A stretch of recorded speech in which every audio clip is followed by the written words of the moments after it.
Steve?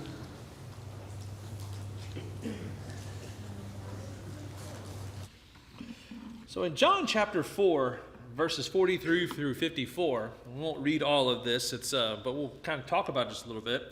So what we have here is Jesus traveling through. He departs from where he was, goes into Galilee. He talks there about a prophet having no honor in his own country. He leaves Galilee, the Galileans, they receive him and all this. And so he finally comes to Cana. And remember, Cana was where he had turned water to wine at the wedding there, the first recorded miracle we have. And so he's popular there. They know what he can do. He has friends and family there. But while he's there, there's a certain nobleman, and his son is at Capernaum. His son is sick. He hears that Jesus is coming into town here, and so he goes over to him. And so what he's trying to do is get his son healed. He wants his son healed. He's standing there. You can just picture it in your mind, right? It's him standing at the bedside of his son. His son is apparently dying. The doctors seem helpless. Mom is over here weeping, and just out of her mind as well. And just all kinds of going on. Dad's out of options. Again, doctors can't do anything for him. He's just getting worse. He's out of options. He needs a miracle. Wait a minute.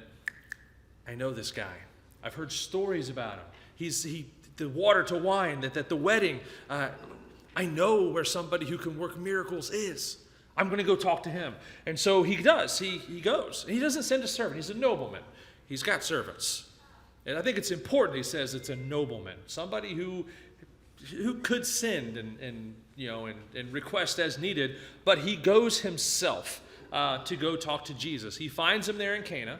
Not an easy journey. Cana's uphill from Capernaum, by the way, if you're a geography fan over that way. Easy getting home, not easy getting out. So he goes up there. It's not an easy journey, and he says, come on down. Please, my child is going to die.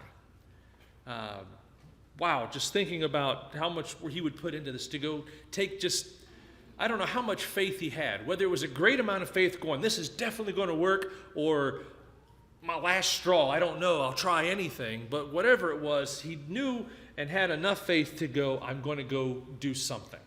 And so he goes, my child is going to die. And so in the end, as the story goes, Jesus looks at him and says, go thy way, thy son liveth. You think the guy's got to make a choice here. He's either, you think about the way we are with our kids when there's something wrong with our kids, especially when one of them is, we are just for sure know they are not going to live. Well, the sleep-fogged mind just kind of has to think, I guess, well, if he could do it there, he can do it from here, right? And so he takes off and he goes back home. He believes and he goes back home. As he's going down to Capernaum, his servants meet him. And they say, your son lives. And just like Jesus said he lives. And I like how he asked. He says, because, it doesn't say he's barely hanging on. That's not a reason. You don't go update dad, said he's still barely hanging on. They're giving him good news. Your son lives. And he asks us, well, when did he begin to improve? And his servants tell him he never began to improve. He just was better. It was just an immediate change happened on him. He left them the day before. He goes, go thy way. And he's healed. And he believes in this. But this is not what I really want to focus on. Not so much the miracle. We got plenty of evidence of the miracles that we have Jesus performing and lots of testimony on those. But I want to see is what happens right in the middle. Because he comes to him and says, since he besought him, said that, asked him, he wanted to come down, heal his son, for he was at the point of death. And Jesus doesn't immediately do that. What he does is he says, then Jesus said unto him, except ye see signs and wonders, you will not believe. What in the world does this have to do with his son? You can almost, if you read through here and look at I'll kind of read between the lines a little bit, or just know the human nature and Jesus being fully human and fully God, you can almost hear just the exasperated annoyance in his voice. Except you see signs and wonders, you will not believe. He changes the subject on him. It's not about his son dying anymore. It's about him and what it takes for him to believe. What we actually find here is more of a concern that Jesus has for this nobleman's soul than he does for his son's life. And that's kind of important, I think, because we look at Jesus' purpose was to seek and to save the lost. He was sent to seek and save the lost. In John chapter 6, verse 29, that this is the work of God, that ye believe on him whom he hath sent him. There was supposed to be belief. And in Luke 19:10, for the Son of Man has come to seek and to save that which was lost. And that was the whole purpose of the miracles anyway, so that people would believe when he said this. Well, I don't believe that. And then, here's a dead person alive again. Ooh, maybe he's got something. That's kind of the idea was there. So the miracles, they served that purpose. But the main point was he was concerned for this man's soul. We think about that sometimes as just, again, we live very pampered lives, and it's very easy for us to, we are very blessed. We are very blessed. And it's very easy for us to pray for things like the new job we'd like to have, or, all the blessings. I'm not going to get terribly into that. But you think about the things that Jesus is really concerned with, and the soul tops all of it. His first concern is not our health. And again, being so blessed, it's difficult for us to think of it this way, but his first concern is not our health. In 2 Corinthians chapter 12, verses 7 through 9, we find Paul talking about this thorn in the flesh that he has. And there's been various things about his eyesight, maybe some sort of form of epilepsy, whatever the case might that have been. He simply says, no, I'm not taking that away from you. Your health is not what I'm concerned about. My grace is sufficient for you. My strength is made perfect in weakness. I would rather you have you be godly than perfectly healthy. And so our health is not his first concern. Our wealth is not his first concern. For what is a man profited if he should gain the whole world and lose his own soul? Or what shall a man give in exchange for his soul? In Matthew chapter 16 and 26, he's not worried about whether we're rich or not, or whether we're wealthy. It's not his primary concern. His primary concern is not our relationships in our family or outside of our family. He said he came to do what? Turn a father against his son, brother against brother. Matter of fact, he even talks about his own family kind of this way in Matthew chapter 12 and verse 47 through 50, when it says, behold, thy mother and thy brethren stand without. They want to talk to you. And he says, but he looks at them and says, who is my mother and who are my brethren? And then makes the example and the point to say that everyone are my brother and brethren. Those who do the will of my Father which is heaven, the same as my brother and sister and mother. It's not our physical relationships that are at the top of his list. Our soul is at the top of his list. Our soul, our salvation is at the top of his list. Now, this is not to say at all that he's not concerned about whether we have enough to take care of ourselves. Matter of fact, he flat out says we will have enough to take care of ourselves. He says that we will, we ask, he gives. We ask for health. That's a wonderful thing. We have that opportunity. And so those are things that he's concerned about, but they're not the priority.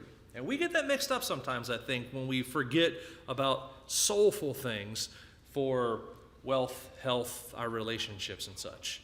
Matter of fact, you can even see this in action in the way that he acted and the way he talked. If you look at in John chapter 4, verses 1 through 42, where we have the story of the events where he was sitting at the well and meets the woman of Samaria.